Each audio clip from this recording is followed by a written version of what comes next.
Bien, muy buenos días a todos, a todas. ¿Cómo están? Bien, así me gusta, con harto ánimo. La verdad es que para nosotros como Escuela de Psicología, partir el año con una clase magistral es un hito, es un rito muy importante. Ustedes saben, somos psicólogos la mayoría de los que estamos acá.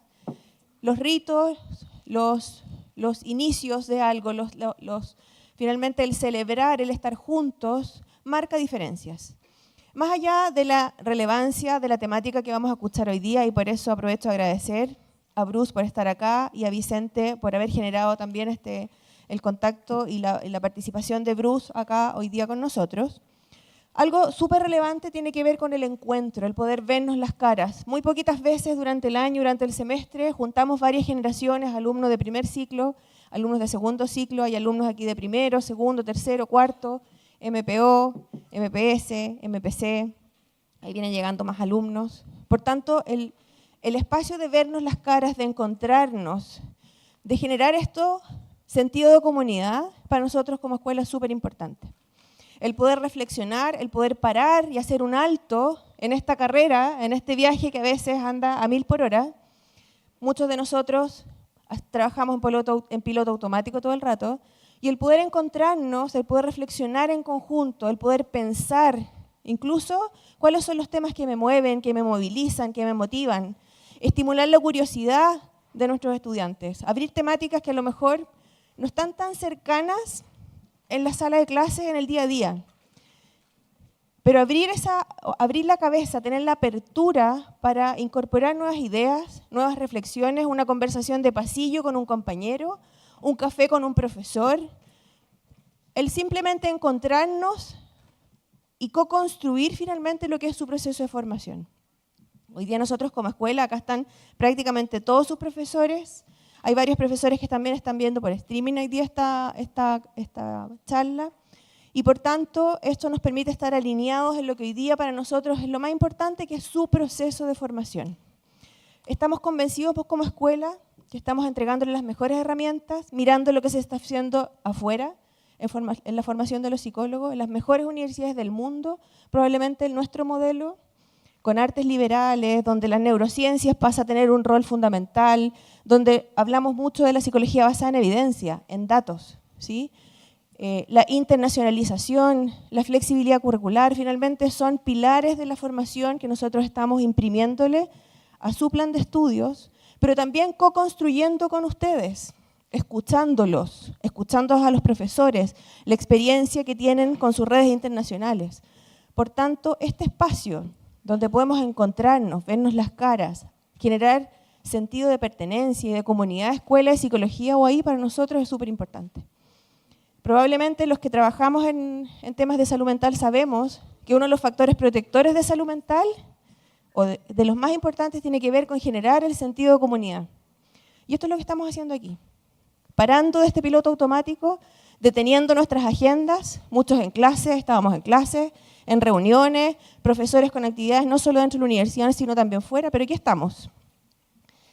Despejamos nuestras agendas, reservamos este espacio y nos encontramos nuevamente para pensar lo que hoy día queremos para ustedes como futuros psicólogos, y también para reflexionar en torno a cuáles son los espacios de mejora, cuáles son las temáticas que hoy día están dando vuelta en el mundo y cuáles son los desafíos que nosotros como escuela tenemos para entregarles a ustedes las mejores herramientas para formar los mejores profesionales, antes decía del futuro, pero ahora digo de ahora, ¿sí? Probablemente cuando hablamos del futuro ya estamos hablando de ahora. Si ustedes me preguntaran, creo que en algún minuto también se los comenté, ¿cuál es una de las habilidades o competencias que yo probablemente hoy día más valoro en el proceso de formación de cualquier estudiante, no solo de psicología? Tiene que ver con la curiosidad. Si nosotros instalamos en ustedes la curiosidad por saber nuevos temas, por estar al borde de la disciplina, hoy día ya solo lo disciplinar no es suficiente. Ser experto en psicología no es suficiente. Necesitamos saber cómo la psicología habla con otras disciplinas.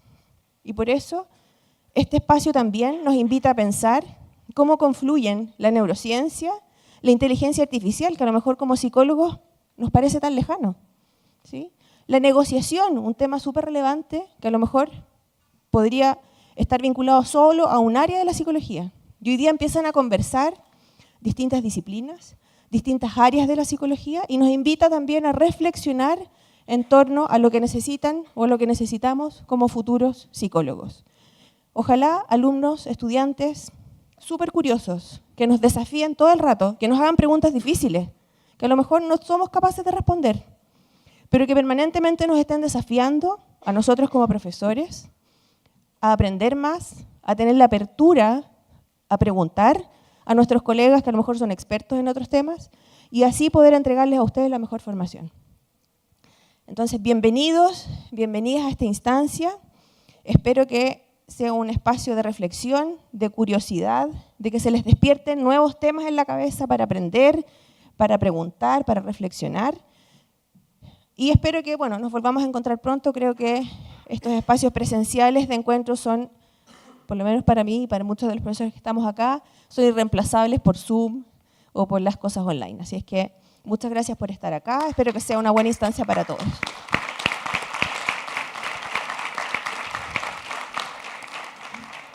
Bien, y quiero dejar con ustedes al rector de la universidad, a Francisco Covarrubias, que nos va a dar unas palabras también de saludo a esta clase inaugural de la Escuela de Psicología.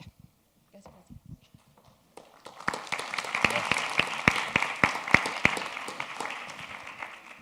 Bueno, quiero compartir una... ¿Se escucha, cierto? Sí. Quiero compartir una anécdota. Quiero rescatar dos cosas que dijo la decana y hacer una breve reflexión, y todo en 3 minutos, ¿ya? La primera anécdota, yo tengo 49 años, ¿ya? Y me estaba acordando ahora que mi mamá me amenazaba con ir al psicólogo. Eso estoy hablando hace 40 años, ¿ya? Nunca fui al psicólogo, pero era la amenaza de ir al psicólogo, era lo que nos da cuenta, y eso es la reflexión que estaba haciendo, de cómo cambió, digamos, cómo la psicología cambió, cómo el rol de los psicólogos cambió, porque hace 40 años era la persona a la cual se amenazaba con ir al psicólogo frente a un problema que se había generado. Y eso da cuenta un poco de probablemente cómo la disciplina se ha insertado en todos los ámbitos, digamos, de la sociedad, y me pareció interesante. Pucha, mi mamá yo la quiero muchísimo, así que no tiene ninguna culpa, pero da cuenta de una mentalidad que ha cambiado. Respecto a lo que dijo la decana, la Claudia, hay dos cosas que me marcan mucho. Uno, el hecho de la importancia de encontrarnos. Yo creo que eso es fundamental y es algo que me ha generado toda clase de interés de poder buscar instancias de encontrarnos, que los profesores se encuentren con los estudiantes, que los estudiantes se encuentren entre sí, que los profesores se encuentren con los profesores, que la gente de una facultad se encuentre con la de otra. Creo que ese es un elemento muy central y por lo tanto tenemos que no solo fomentarla, sino que tenemos que ver cómo poder propiciarla desde la universidad. Y la segunda reflexión a propósito de la malla, qué importante es lo que están viviendo ustedes en cuanto a tener... Y yo obviamente que no vengo de la disciplina de la psicología y por lo tanto me he ido adentrando en estas semanas sobre los distintos temas, pero adentrarse en una malla innovadora como la que tienen ustedes, distinta, da cuenta un poco de lo que queremos como universidad, que es hacer cosas distintas, no hacer lo que todos hacen, porque para eso no estamos llamados. Y en ese sentido creo que la malla que ustedes tienen hoy día es muy particular y muy atingente a lo que es las necesidades del siglo XXI. Y entonces quiero terminar con una reflexión que junta con artes liberales, que es mi antigua camiseta. En artes liberales, de alguna manera, nosotros lo que hacemos o lo que buscamos es buscar la complejidad del ser humano, ¿cierto? Nos damos cuenta que el ser humano está lleno de contradicciones, que queremos ser libres, pero no sabemos qué es lo que queremos nosotros. No sé, me gusta ser flaco, pero me gusta comer mucho, o me gusta levantarme tarde, pero me gusta ganar dinero, no sé, esas son las reflexiones de mucha gente porque estamos llenos de contradicciones.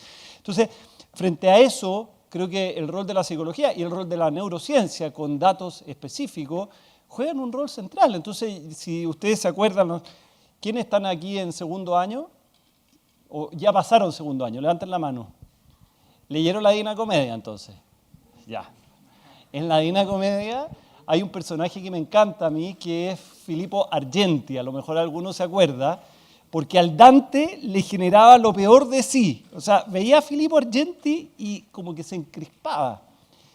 ¿Qué hay detrás de eso? No sé, quizás la psicología nos puede decir, pero yo tengo muchos Filippo Argenti, todos tenemos nuestros Filippo Argenti de gente que vemos y que, bueno, de alguna manera esa es la complejidad del ser humano que me parece que está tan inserta en lo que finalmente busca la neurociencia y en ese sentido también desde la economía, que es una disciplina que, digamos, estoy un poco más cercano, también es fundamental, ¿cierto? Todo lo que significa en teoría de juegos, por ejemplo, el hecho de cómo opera la mente humana para determinados comportamientos. Así que me parece que hoy día tener un invitado tan relevante como el que van a tener ustedes y sobre todo la instancia tan importante de poder encontrarse, creo que es una maravillosa oportunidad en este aprendizaje en el cual ustedes están embarcados. Así que muchas gracias y feliz de poder haber estado acompañándolo en esta ocasión.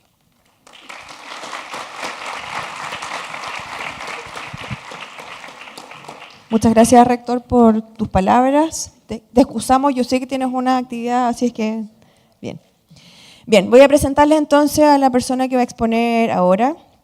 Bruce Allyn es profesor senior del Programa de Negociación de la Escuela de Derecho de Harvard y profesor visitante de la UAI. Es reconocido por su experiencia en negociación, resolución de conflictos y relaciones internacionales y negocio internacional. Ha trabajado extensamente en diversas zonas de conflicto y ha desarrollado metodologías para la negociación y construcción de paz. Allyn combina su experiencia práctica con una sola base teórica en temas como la neurociencia en la negociación, comunicación efectiva y resolución creativa de problemas.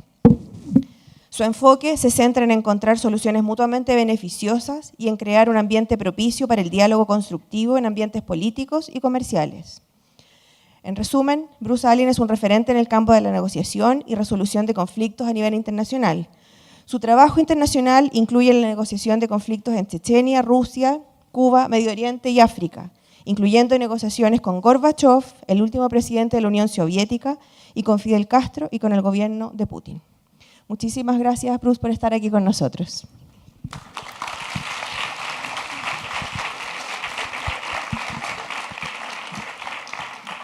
So I'm absolutely delighted to be here and this wonderful group. I know that there's a range of you, some of Vicente's students. I've got some of my own students here from my class in negotiation up a little bit up the hill. Rector Francisco, thank you for the introduction, and the Dean. Where did you just go? Oh, there you are over here.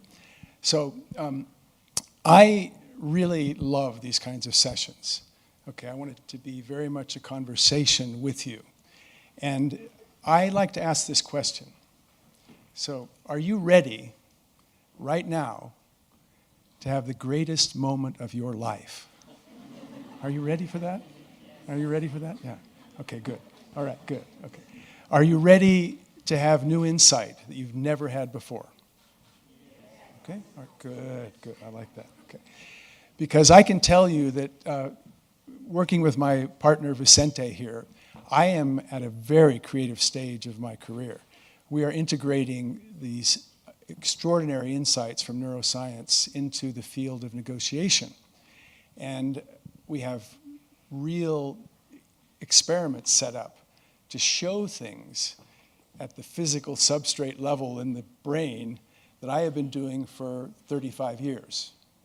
Okay, so I'm extremely stoked. You know that good, that's a stoked, excited, ready to go for this. Now, we have an ambitious, Vicente and I had set up an ambitious agenda here. So maybe I'll just say a couple words.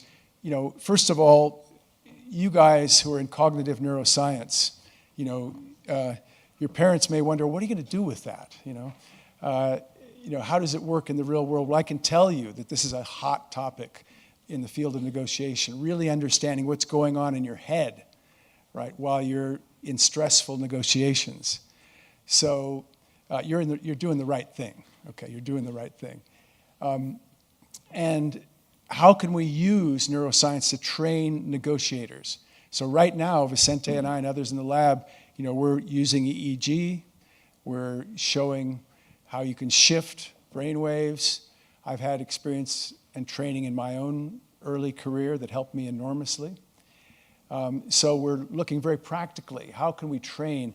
And there's a fascinating new discovery. I'm just going to give you highlights, and then we're going to go into a little detail. But at Stanford this past year, our colleague Joseph Parvizi, a neuroscientist, published in Neuron, I recommend you read it, where in the brain is our sense of self? In this extraordinary article, in the anterior precuneus is a locus of brain regions where the experience of being in a body and having a first-person perspective, I can see you, here I am. This has been located for the first time in the brain. Are you hearing me okay? Okay, good. So we're going to talk about that and what, the default mode network, the me network, kind of contrasted to the I network. The I network that's kind of the self-aware, in the present moment network. This is fascinating for me because in negotiation, when you're under stress, you need to be able to stay in the present moment, right? When you're being threatened, you're being triggered, and I have the inner experience, and now, we're really understanding what's going on and providing training for that grounded in, we're not, we'd like to be doing some neuroimaging, but right now we're doing work with neurofeedback and others. So the next thing is, we want to explore, to the degree we have time, synchrony. Because in my work with negotiation for years, we do things so that we synchronize. There's a famous saying, if you're at a deadlock in negotiation, you can take a walk in the woods. And just if I shift from, if I'm standing like this, you're having a physical reaction. It's part of our genetic code, right? You're threatened, right? So when I started in the work of negotiation, you always had the Russians, the Soviets, and the Americans like this across the table, right? So what did we do? We shifted it. So we had both sides at a table looking at a screen. And I was lucky to be involved where we actually did that for the first time. And so the whole, you can synchronize your brains together around visual stimuli, around topics. So what is synchronicity? And Vicente and I have been exploring some of the latest work on this, and it's fascinating and right at the leading edge. So we'll touch on that if we can. And then finally,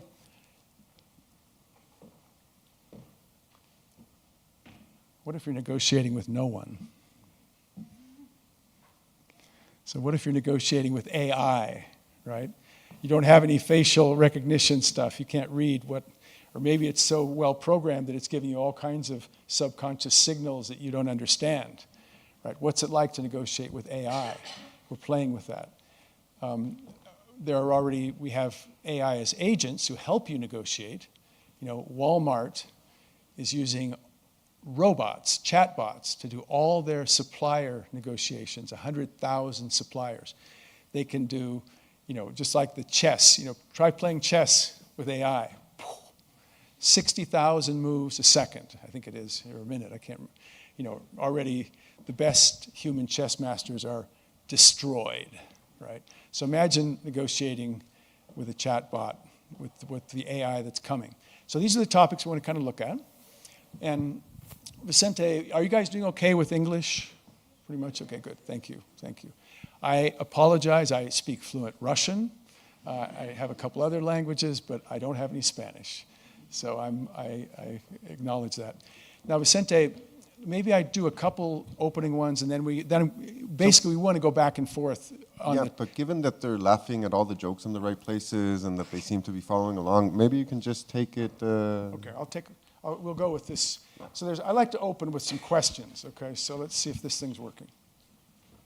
Which one am I pressing? The one on the side? There we go. Okay, so in negotiation, we say the first step is negotiating with yourself, right? Before you go into negotiation, do you know what your interests are? Are you ready? So that's been a topic I've been teaching for 30 years. Now the question is, well, what is yourself?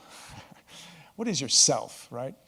Socrates asked this question, and how can you, I'm now looking at it, the way I could frame it is how to be the operator of your brain's operating system, right? And a kind of new way to look at this. Now, I like to call it our OS 70,000, because you know that about 70,000 years ago, a kind of cognitive revolution took place where we got more networks, more ability in our brain, more than our cousins, more than our early hominids. And what resulted from that was what I'd like to call a very enhanced sense of me. We had self-referential, autobiographical memory. All these things developed an extent never before. Now, it's really amazing what genetic changes have now been discovered that led to the fact that we have, there's a longer period where synapses develop in our neurons than in an orangutan or in a Neanderthal. They're just developed longer, right? So we have more capacity. And with all that capacity, things started to happen in there. And I'm probably a believer in emergent consciousness. All these new capacities developed because of this initial genetic change, right? So we've got an OS 70,000. We're not any smarter than we were 70,000 years ago in terms of intellectual power. We know more, we have technologies, but it's extraordinary. We need to understand this. So I like to ask, know thyself. Those many students of ancient philosophy here, Socrates, the ancient Greeks, know thyself. So how well do you know yourself? How well do you know your operating system? Now, I like to ask the question, what do they see when they look in the mirror? So these guys can recognize themselves in a mirror. You guys know that there are at least 8 other mammals that can recognize themselves in a mirror. Anybody want to guess a couple others? Dolphins, of course. That's it. Everyone would guess that. What other ones? What? What? Dove? A dog. A dog can't. This is really surprising to people, okay? But come on, just real quick. Rats are smart, but they can't. Elephants, yes. Elephants can. Probably octopus can, but no one's studied that yet. Okay. So a few other things, like there's a magpie, a crow that can do it. All the orangutans, all the apes can, but not the monkeys. But there's one monkey that can do it. So what are they seeing when they look and see themselves? And let me ask you this. You guys setting up experiments, how would you test that an animal can recognize itself in a mirror?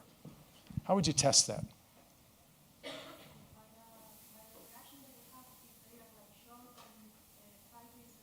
Right?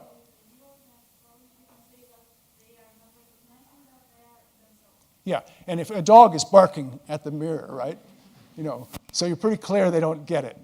Now, if you put a bonobo in front of the mirror and let him see himself or herself, and then you turn them around, you take some red powder, and you put red powder on their forehead, and then they turn around and they look in the mirror and they go, how'd that red powder get there? Right? That shows they know that that's them in the mirror, right? So there's some amazing tests. But what do they see? What's the me that they see? At 18 months, a baby can recognize them. A human baby can only before that they don't get it, but about 18 months, they know that's me, and if you put a red spot in their head, they're going to go, how'd that get there, right?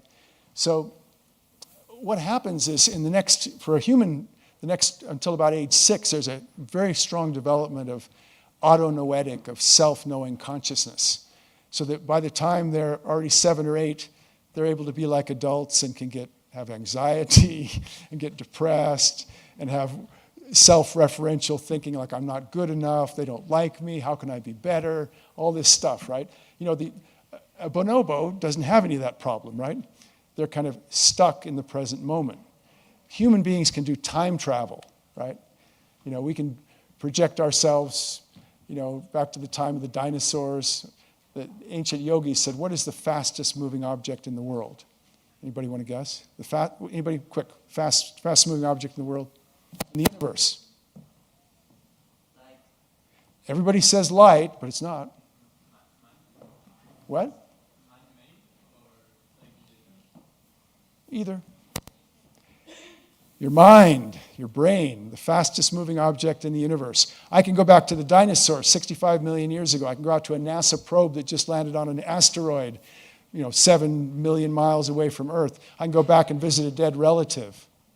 I can go, what am I going to have for dinner tomorrow? All in 10 seconds. Nothing faster. Now that's good and bad, right? Allows us to do science, all kinds of stuff, but it also allows us to get caught in our own head. And that's a human problem. So, let's see, there we go. Yeah, so what me do they see? Now another question for you. First of all, imagine you're here. Okay, just imagine that, right? This is not the Andes, it's the Sierra Nevadas, but how do you feel? How does this make you feel? Happy? Cold? Did someone say? Cold, maybe, yeah. Peaceful? What? Yeah, okay. So, I didn't understand what you said. Fulfilled. Great. Peaceful, satisfied, happy. Well, you know what? That's exactly what he feels right now. Okay, you may know the great solo climber, right? The great solo climber, Alex Honnold. He's right now peaceful, feeling good, happy, doing his climb, right? Now, how's that possible, right? Well, we know what's happening in Alex Honnold's brain, right? Here's Alex over on the right, and Vicente can explain if we wanted what's going on there. Second-year students should be able to explain as well, but what we're seeing is a hypoactivation of amygdala regions in the light of fearful stimuli.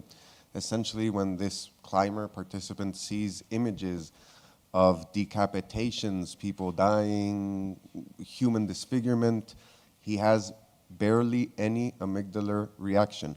He needs very, very, very high levels of stimulation to get the fearful reaction. And the reigning theory is that he has trained his brain to not be afraid of anything. Great. You can all see that in the picture, right? So the courses are working. Great. But then there's everybody else, right? Imagine you're like this, and suddenly you find yourself there. What happens? Ah! Freak out, right? And you fall. Fear, right? He doesn't have it. Now, he's been training. He took 7 years to train to climb El Capitan. He knows every finger hold he's got. That's a particular kind of preparation, which we're going to talk about. Now, what will be happening in your brain, right? Okay, so next question. What does AI see when it looks in the mirror? Just think about that for a minute. What does it see? And what is consciousness? You see, this is the question. And another question for you, where are you when you go to sleep? This is an ancient question for philosophers. Where are you when you go to sleep? Who are you? Where are you?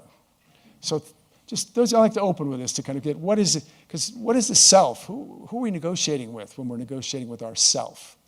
Do we have free will? See, this is what's fascinating to me right now, more than ever. This is why I say this is the greatest moment in human history. We don't have in the past, it was kind of like a luxury to study Socrates, who am I, know thyself. Now we kind of have to, because we have, AI, this warp speed development of AI that's really questioning what is consciousness? Do we have any free will? You can read Sapolsky on the YouTube and say that we're determined fully. We have no free will. We have other points of view. So I think it's fascinating. What is free will? What does it mean to be human? This question now, we can understand it more than ever. Okay, so I and the me.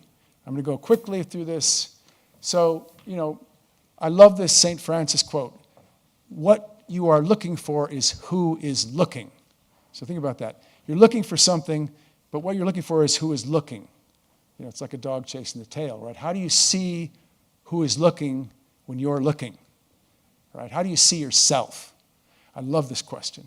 So these are animations my daughter made, which I really like. So I've got a few that little guy pops up. How do you see? That's a question to ponder. Now, I'm going to give you I was very lucky. When I was 13 years old, that's me. When I was 13, in a town in Oregon, I was lucky to have an early biofeedback training, neurofeedback, and it was magic for me. Okay, I took it, and Vicente and I have talked about this in retail.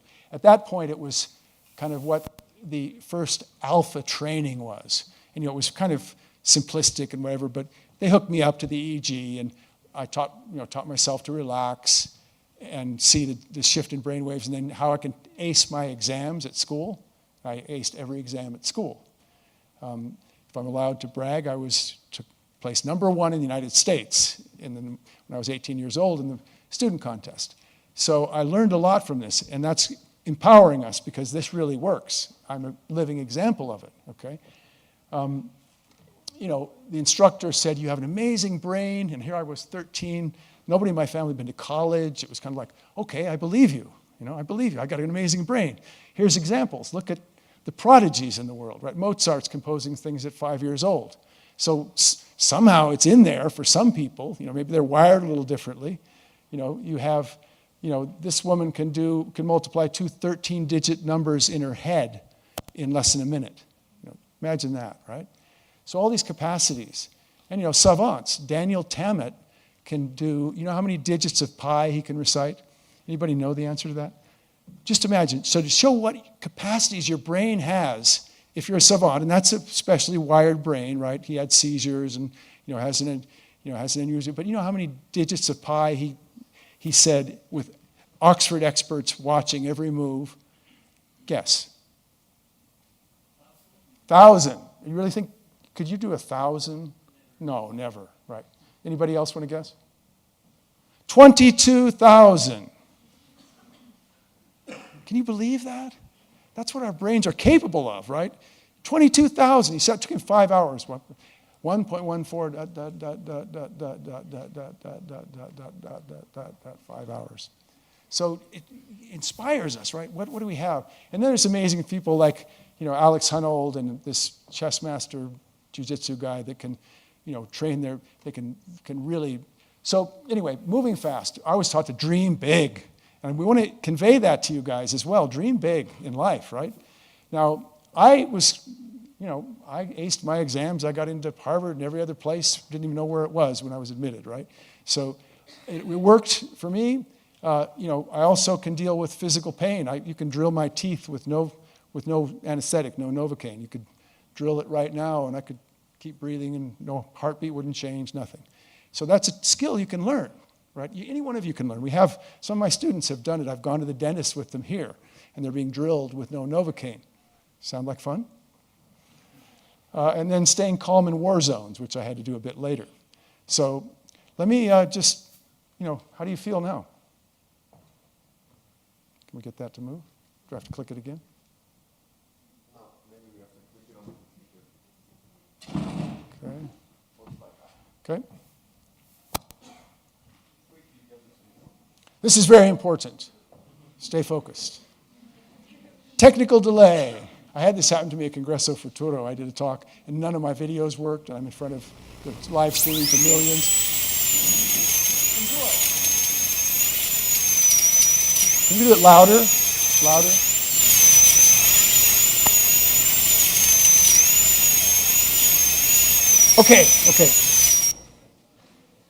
Okay, so now, thank you for that. Okay, thank you. Now, how do you feel? Fulfilled? Calm? Peaceful? No? How come?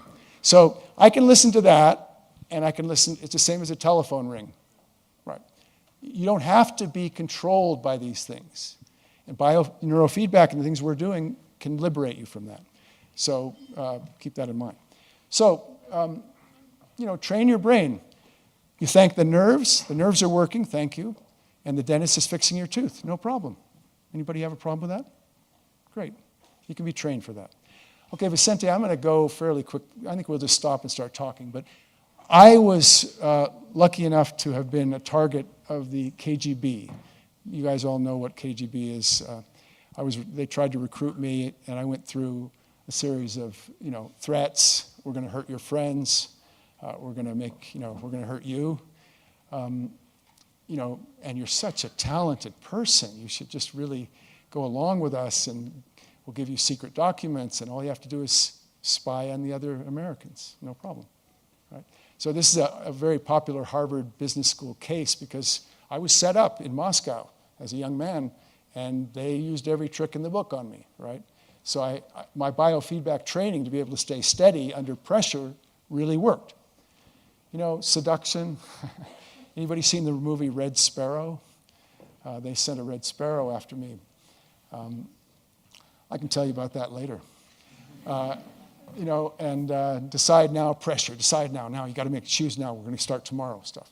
So that kind of stuff led me to really think about how do you respond to threat, danger, and we had our own theories. And now, you know, we've now kind of integrated that to neuroscience. So typically, you know, I've been teaching for 30 years. The typical response when you're under threat is you attack back, right? You know, you're attacked, you attack back. That's our primal, you know, fight or flight. But we never were able to really see what's happening in your brain. Next thing, you know, flight, right? Get out of there, man. I wanted to run away, but it was too risky, right? Third, you know, surrender. You know, the wolf that goes like this, or the dog, they lay, you know, you can bite me here and take me in the belly, means I've submitted completely to you. I've submitted. You've got me, right? So I started to see how these really were related to our fundamental, you know, primal wiring. And, you know, we came up with 3 positions, and I will stop with this one. We can talk about it. We'll keep that up there, because the 3 in my training before Vicente and I started working together, and I got some initial knowledge about neuroscience, I would teach this, that when you're under stress, the first thing you do is you be aware of yourself. You know, this is the I network now. This is something which I never, you know, you listen to your own thoughts and you notice your own feelings, right? That's the first thing I've been teaching for 30 years. Now we can see how that happens. We can help people. We can train them to understand. So, you know, I like to do this question. Let me do one. How much time? We have like no time, right? What is it? We never have enough time. Okay, now I'm going to take just a couple minutes, and then I'm going to stop. So, but I got to do this. Okay, I'd like you to listen. Okay, are you ready to listen? Key skill in negotiation, listening. Okay, so I'd like you to listen. Listening. Universidad Adolfo Ibáñez. Universidad Adolfo Ibáñez. Let's see. Google.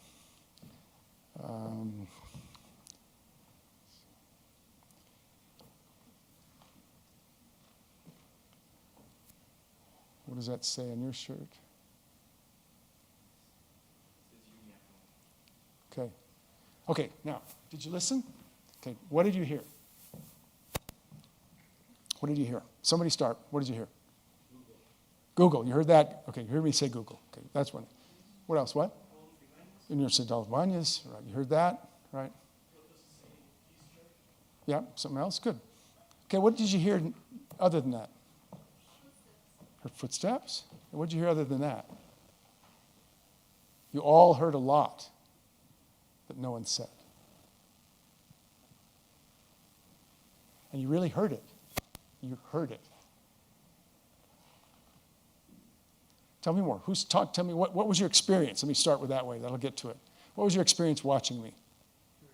Curiosity. Okay, so what did you hear? That's what you're explaining to me. What did you hear? My curiosity? Mm-hmm. I was wondering. I was wondering. So what does that mean? Anticipating. What did you hear? I heard myself. You heard yourself. What did that yourself say? He asked questions about what were you doing. Why is he doing that? Right? Is it going to fall? Is that going to break? Right? We're the only species that can hear voices in our head.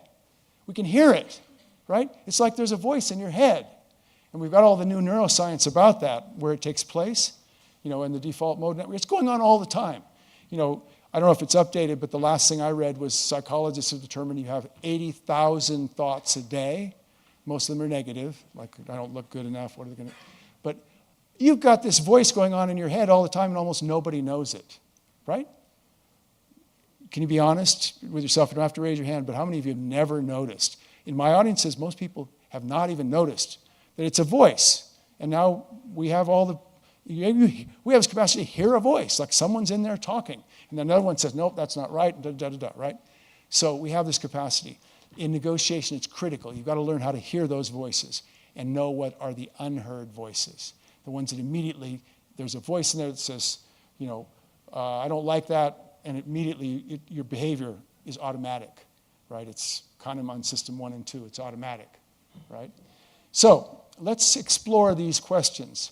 The first thing we taught, be aware of yourself in negotiation, put yourself in the other side's shoes, empathy, and then try to see it from the overview.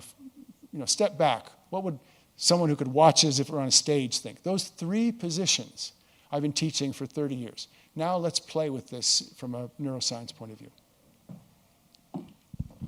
Great. So now the difficult part, transferring research into the real world. Most of you tend to struggle with the notion that we can actually take high academic results and transfer them into applied fields. And you're right to struggle. It is insanely hard to do. We've failed a ton trying to do it. And we're just now approaching a methodological and technical place where we can start taking these neuroscientific insights and transferring or placing them in situations where we can maximize or capitalize on these gains. So Bruce gave a very general introduction to how he sees negotiation, what kind of themes have been pushing his understanding of how people negotiate in high-stress situations. And here at UAI, specifically in the Center for Social and Cognitive Neuroscience, we've been developing techniques that will allow us to monitor and very accurately detail what's happening in people's brains while they negotiate as they normally would. So as part of the work that we've been doing in the lab, we've developed hyperscanning paradigms, which allow us to synchronically record 2 brains that are participating in different tasks. Some of them are cooperative, some of them are difficult, some of them are quite easy, and in some of them they negotiate. So we're starting to see what the extents and the limits are for investigating how brain states change across negotiations when you change from the first person being aware of yourself to being aware of the other to finally looking at negotiations or contextual situations from a third-person view. I think you call it getting up on the balcony? Yeah, and you see, this is really, it is hard, but it's working. I mean, it blows my mind. Okay, is there a Spanish equivalent to blow your mind? No, there is. That's kind of nice. So, yeah. Because, literally, when you're caught in your me network, say if you're people in deep depression, they just cycle back around with the same thoughts of, I'm not good enough, my dad never is satisfied with what I do, and no matter how hard I try and whatever, you get in depression, it's always going to, go wrong, whatever. Now, the me network is constantly processing, right? It's constantly processing default. Now, if you're stuck there, you're not going to be a very good negotiator. Right, if we can see this in the brain now, we can train people to what I think, and again, it's great with Vicente because I tell him my experience. For example, when I was trained with the neurofeedback at age 13, and you can shift. I mean, anybody just closing your eyes, you already start to have a stronger alpha rhythm, right? But if you really work at that, you can get to what for me was a state of kind of disengaging or turning off my me network. I mean, where I wasn't bothered by worries and anxieties, I could take an exam with no panic. I wasn't thinking about, oh God, what if I fail, right? I was right there in the moment, no problem. Bruce Lee, one of my heroes, right? If people ask me my name and I say Bruce, I say Bruce Lee, and then they never forget it, right? Can disengage. If he's thinking, well, I've never dealt with this opponent before, I wonder what they're going to do next, boom, you're over, right? You've got to be completely in the moment. So for me, this training, how to get out of the me network into this I network, was directly relatable to this. Once I'm up there, I can have more empathy. I can put myself in the other side's shoes. I can step up and, I don't know if it's metacognition, I can know what I'm thinking, but then I can see a bigger perspective. So to me, this training, helped do that. Now we're working on how to operationalize that now Yeah. So the underlying hypothesis is that if we can detect brain patterns that are associated with calmer, more tranquil states of being, that this should aid negotiation. And if we can identify it, we can quite easily teach people to enter and leave these states at will. And that would be a terrific advantage for negotiators in high-stress situations. So if you can get to a place where you're calmer, more relaxed, you're less panicky, 5 minutes before the competition, that is a tremendous advantage. And if you can maintain this state when you're negotiating with non-human entities, it's going to level the playing field, sorry. It's going to make it for better, more reasonable decisions. And once we can look at these decisions, we can bring them into the lab and see how the brain is processing different bits of information in real-world scenarios. And that's very, very, very exciting from a neuroscientific standpoint, because we're slowly dealing with the ecological validity issues that arise from experimental neuroscience in a very applied and, if I can say myself, quite cool manner.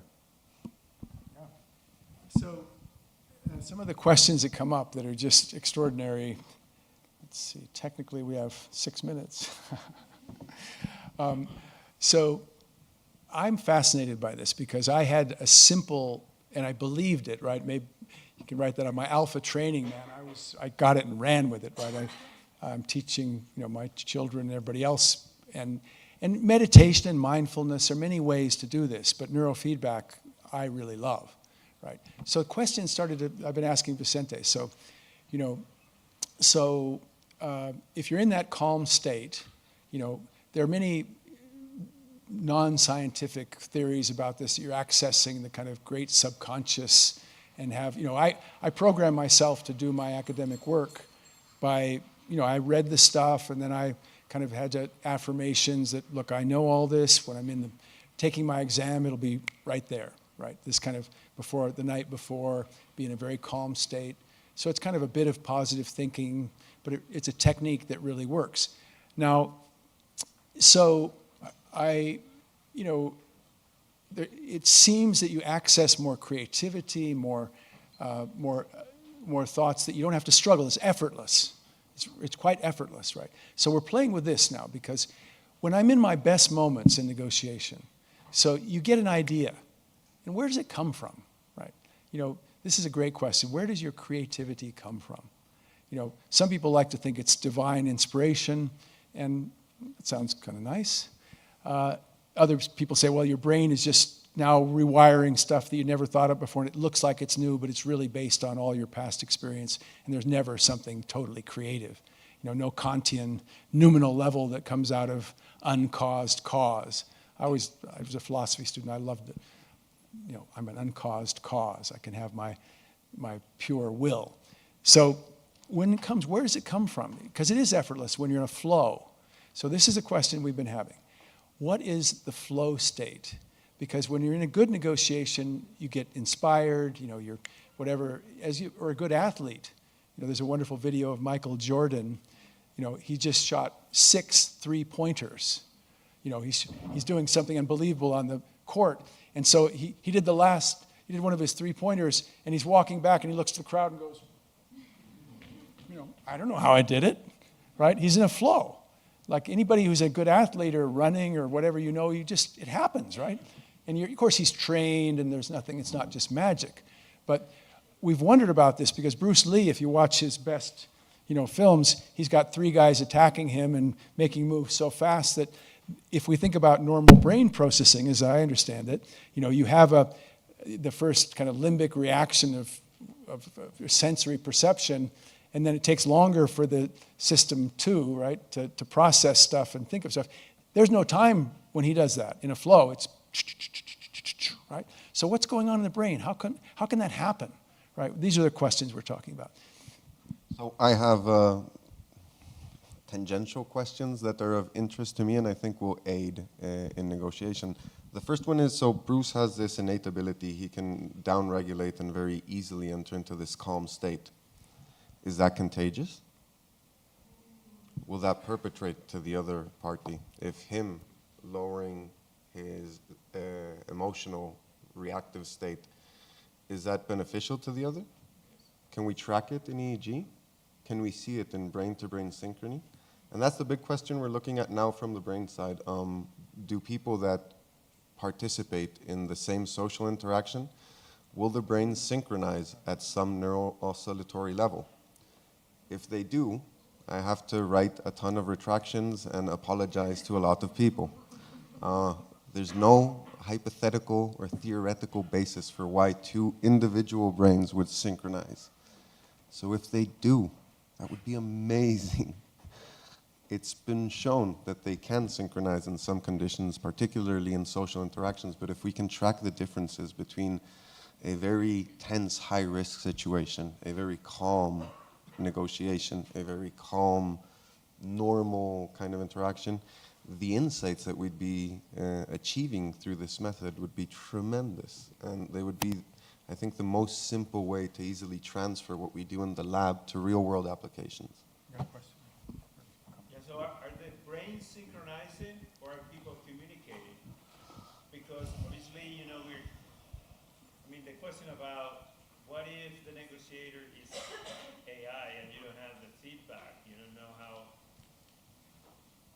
So I believe the synchronization exists, but it's probably, it goes both ways. You can be calm and somebody's not calm.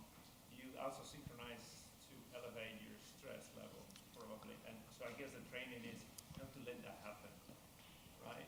I would assume as much, but we don't really know. We kind of need to gather the insights to allow us to say full-heartedly, yeah, we can train people into achieving this conscious state, or this tranquil state, and that will continue on into the negotiations. But you're absolutely right. We require much experimental control so that we can know what effects are being manifested in our testing. It is a difficult but very interesting problem, and I think you understand perfectly where this is going. If we can synchronize with another, and this aids in negotiation, when we're negotiating with a computer, do we synchronize with it? Does it synchronize with us? What does no synchrony mean in terms of interactions? And I know this sounds complex, difficult, and convoluted, but that is life. It's beautiful. It's difficult, it's complex, it's convoluted, and it presents a really, really interesting academic and applied question of research. Okay, so we have many ways in negotiation to synchronize. Everything, like I said, sitting on the same side, taking a walk together, right? But there you can see you in train because you're taking the same footsteps, your visual stimuli are the same. So there's many questions. Can you synchronize, like if you're doing two people doing a computer game, like Stanford doing experiments in China and here, they're playing the same game and their brains are synchronizing. Well, that's kind of understandable, right? Because Processing the same information. Yeah, but is there evidence now that maybe they can synchronize without having the same sensual sense data? Probably is. I'd have to look at the specific literature, but the students know me, I'm highly skeptical of anything that I love this. He's a proven. Skeptic. You see, I'm Yeah, this visionary, yes, it's all possible, right? No problem. So he's my best... so when Bruce says, like, well, I can go into these levels and you can drill my teeth, I'm like, I'd like to see that, please. I really enjoy the I just being able made to that up, prove by the things. way. No, he can actually do it. It's quite mad. So you all reacted to the noise of the drill, right? The terrible, horrible, I get sweaty palms from the noise. The fact that he doesn't, and I mean, he's a smart guy, but he isn't unique. He has all the same hardware as we do. It has to mean that there's some sort of aspects of emotional control that we can train even in the most extreme of situations. And I believe that is a beautiful insight because it's ubiquitous. It goes into therapy, into mentoring, into negotiation, into any field. If we can find in any way a neurological correlate to these processes, it's a tremendous advancement in the field. So it's difficult, it's convoluted, but it's highly, highly interesting. It's very demanding, and I hope we can continue working together for the foreseeable future. Oh yeah, we have big plans. Yeah. And also, I'll just mention another application. I got a call from someone in the Middle East, and I'm just put in a proposal for training to deal with PTSD, right? Post-traumatic stress disorder. And with Gaza, people in Gaza and people in Israel. And I will never, as a mediator, I refuse to just do one side because you appear to be partisan. But this is a human issue, right? There are 30,000 Israeli soldiers already confirmed to be having traumatic stress. And, I don't know, 1 million Gazans or whatever, right? So with what the methods we're coming up with, I think are very applicable. And we've put a full proposal where you do neurofeedback and working with this ability to disengage from the me default syndrome where the trauma just keeps repeating, right? Nightmares. You get stimulated by seeing something, hear a sound, and you go into trauma. With this training, I believe psychedelics, there's many other ways, but it works. You can disengage from trauma. You can also use role plays. And we have negotiation role plays where I have people playing a store owner and customer comes in and shouts at them and yells and confronts them and gets over their head, and all of this. And, you build up ability to deal with those kind of things next time, And it's, in therapy, it's called exposure therapy. You're afraid of heights, you take one step up, how you doing? Another step, how's that? Over time, you develop more exposure. So we're using neurofeedback and role plays to deal with PTSD. Is that a great gift right now? That's a beautiful thing. I'm convinced it's going to be one of the ways. There are many treatments for PTSD. Most of them are talk. You have to have a therapist there, right? This is something that's, potentially a great innovation. Oh yeah, and something neither of us can do, so we're going to need help from future professionals and healthcare professionals that will help us to do so. So we're running slightly short on time. Maybe we have time for one question from the audience, and if not, over there. A bold solo. How does neurofeedback training work? Because you talk a lot about it, but what is it? So, You start and then I'll fill in. cool. Essentially, you show participants some sort of physiological marker that signals when they have entered or left a certain state that you aim to achieve. So in this case, alpha refers to alpha rhythms, because normally when you see alpha rhythm in the brain in central electrode locations, CZ, FCZ, etc., what you see is that when participants remain calm, they stop thinking, they go into these relaxed, tranquil states, you get a big bump in the power of alpha oscillations. If you can have a little light that turns on when alpha goes into power, people will more easily recognize when they've entered into the state, and they can practice entering into a calm state with an objective marker that says you've done it. And through practice, you gain experience, you can do this easily, more effectively, and hopefully quicker than the competition, right? And pretty soon you don't need to have the device. You don't need to see it physically. You know when you're there. Yeah. And you can, mindfulness, there are many ways to achieve that. Neurofeedback for me and for many others works really well. And it's over time. You develop that ability. There are certain techniques then you learn to do that are somewhat like visualization, and others that can help you with your exams, help you with the dentist, help you with stressful situations. So, we're just taking to new frontiers with it. Great. And with that, I'd like to thank Bruce and give him a big round of applause for being here with us.